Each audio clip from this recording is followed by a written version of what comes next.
tamis niya.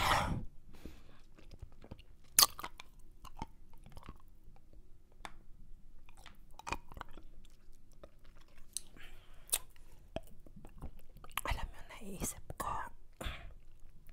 pasensya na kayo kung masyadong mahina ang bulong ko, hindi ko alam.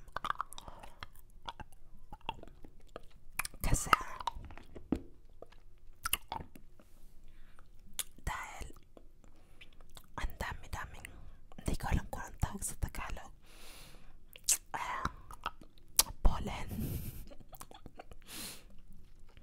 Ang daming pollen sa hangin ngayon, kaya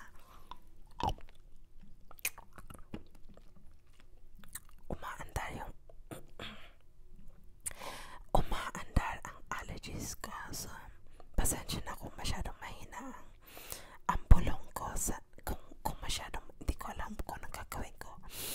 Kung masyadong mahina, sana huwag masyadong mahina.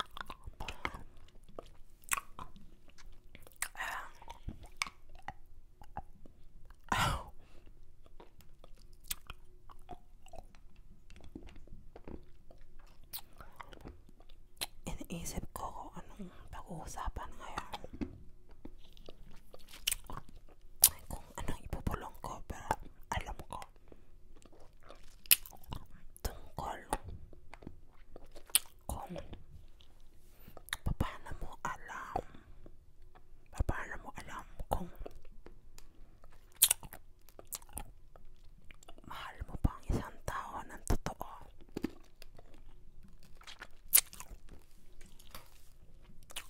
At paano mo alam na minamahal ka din ng taong yun.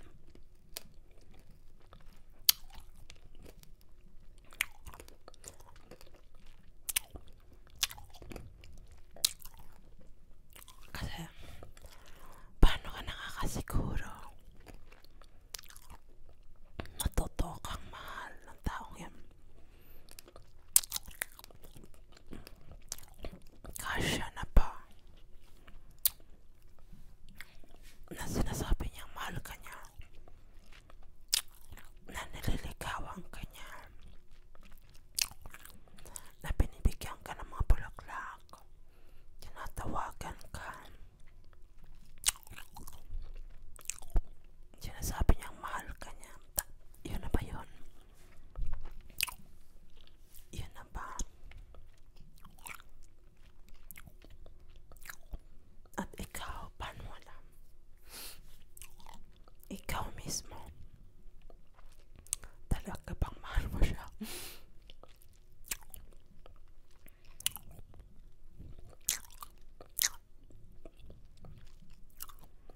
Ang hirap kasi ang corny ko ngayon, pero ang hirap pagdating sa puso kasi wala kang pwedeng kuning test o ano ba, hindi ko na alam kung ang tawag. Ang hirap kasi ang dali sana kung magbabasa ka lang ng libro, tapos doon mo malalaman, mahal talaga ako ng taong to. O kaya hindi ko alam, pupunta ka sa internet,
taong yun,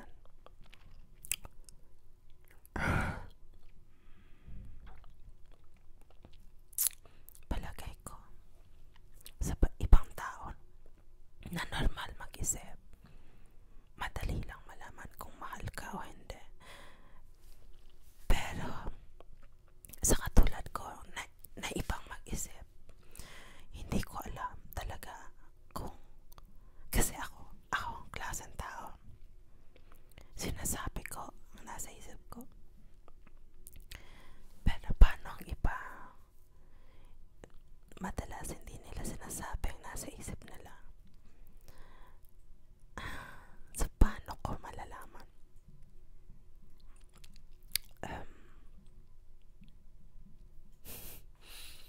So kayo, paano nyo nalalaman na mahal kayo ng isang tao?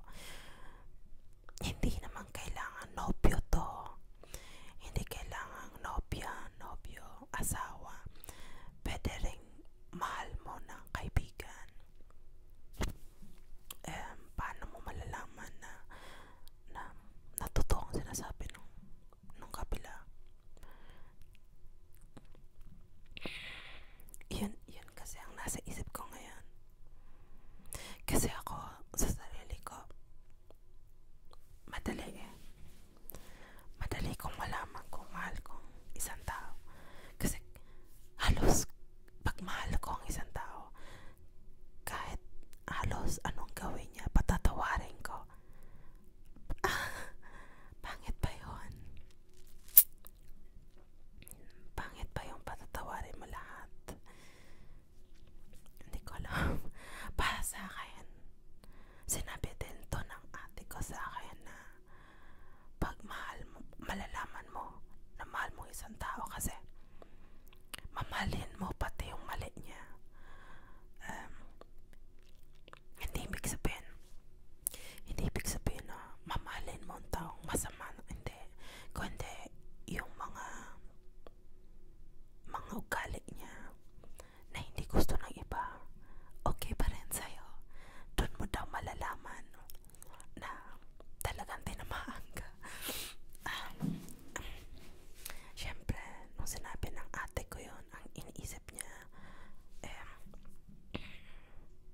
yung magiging sunod kong asawa kasi alam niya naman, 2 beses na ako nagpakasal noon.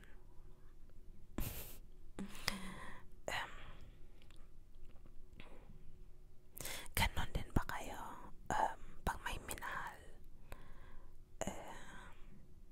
na doon nyo malalaman kung talagang alam niya na kung talagang tumitibok ang puso nyo pa sa taong yan.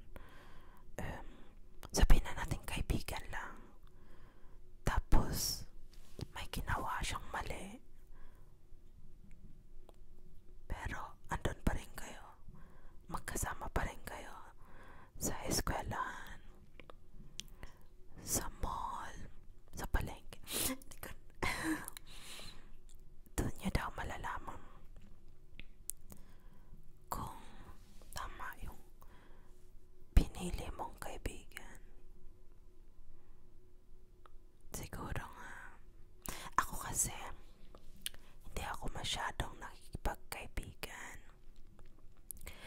Sa Pilipinas, madali lang kasi ikaw ang lalapitan ng, alam mo na, pag nasa eskwela ka, ikaw ang lalapitan kahit gaano ka mahiyain, hindi mo kailangang mag-alala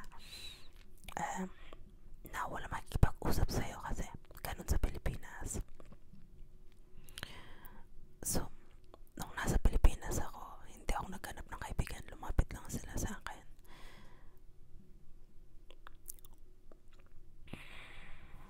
Ganun ako pagdating sa kaibigan. So, lumaki ako na hindi naghanap ng kaibigan. At saka palagay ko dahil iba ako mag-isip, aspi ako, kaya akong mabuhay na walang kaibigan. Ang kasama ko lang talaga mga kamag-anak. Ngayon, ang kasama ko, anak ko. Kahit sa anak ko, nung lumabas siya. Hindi rin naman diretsong minahal ko siya. Kasi iba ako mag-isip. Minahal ko siya nung muntik na siyang madisgrasya. Doon ko lang, ganun kasi ang aspo mag-isip. Hindi ko maintindihan kung bakit iba ako pagdating sa pag nagkaroon ako ng nobyo. Iba ako mag-isip. Siguro dahil hindi ko naman magiging nobyo hanggat wala akong nararamdaman. Kaya wala lang, nag-iisip lang ako.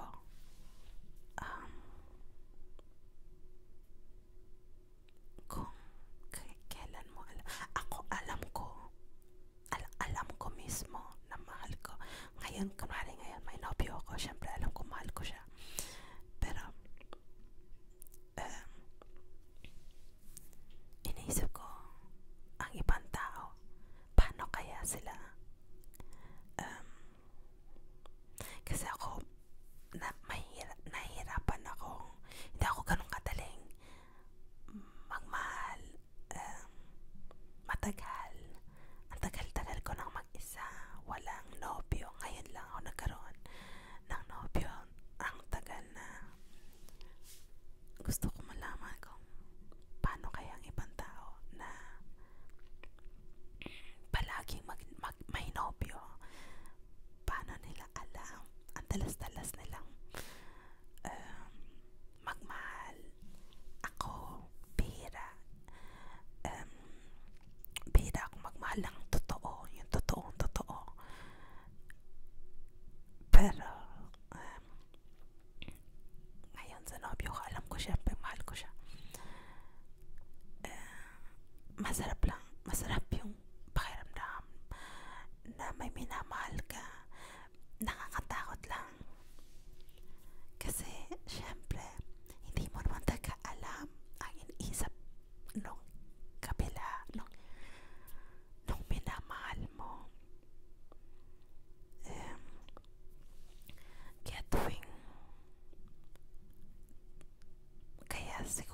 Kaya hindi ako madalas magkanobyo kasi natatakot ako dahil pag nagmahal ako, todo talaga, ang grabe. Sana wag akong masaktan.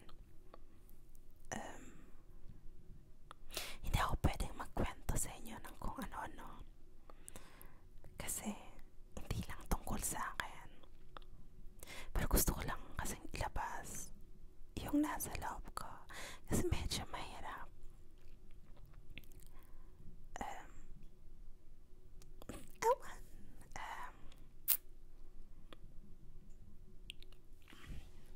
Medyo nahirapan ako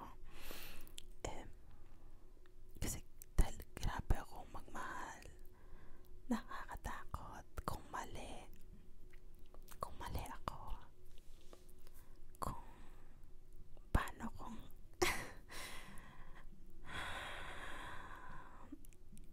paano kung hindi pala ganun kasi talaga, diba? Pag nagmamahal, hindi mo talaga alam kung mahal ka din ng taong yun. Kahit na alam kong mahal niya ako, pero iba kasi. Iba pa rin yung alam mo yung nasa utak mo, diba? Yung naririnig mo sarili mo, alam mo kung anong iniisip mo. Halos alam ko, iniisip ko. Nakakatakot lang kasi hindi mo talaga alam, diba? Kung siguro normal lang to dahil hindi pa kami nakikita. Iba syempre yung makakasama mo isang tao.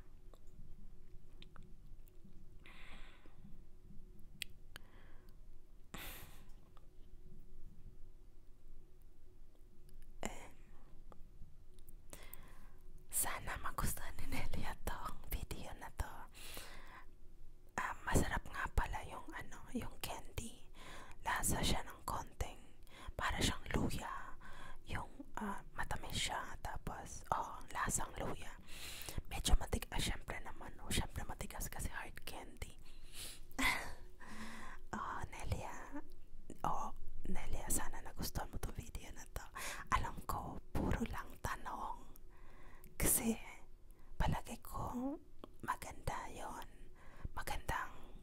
gawin yun paminsan-minsan sa isang relasyon.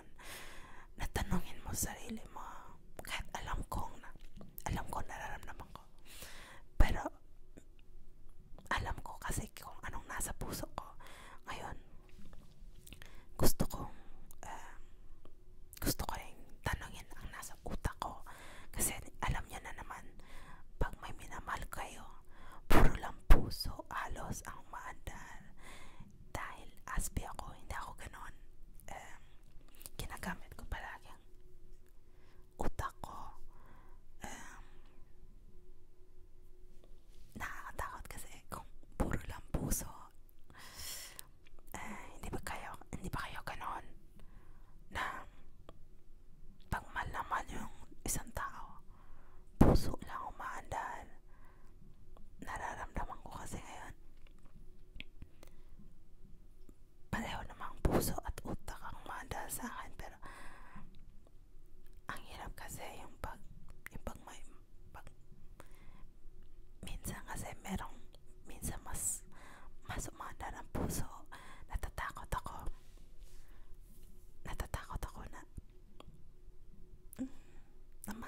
palagi ko natatakot ako masaktan. Sana naman hindi, kasi sana tama ang puso ko, at ang utak ko maganda rin naman kung magkatugma sila, diba?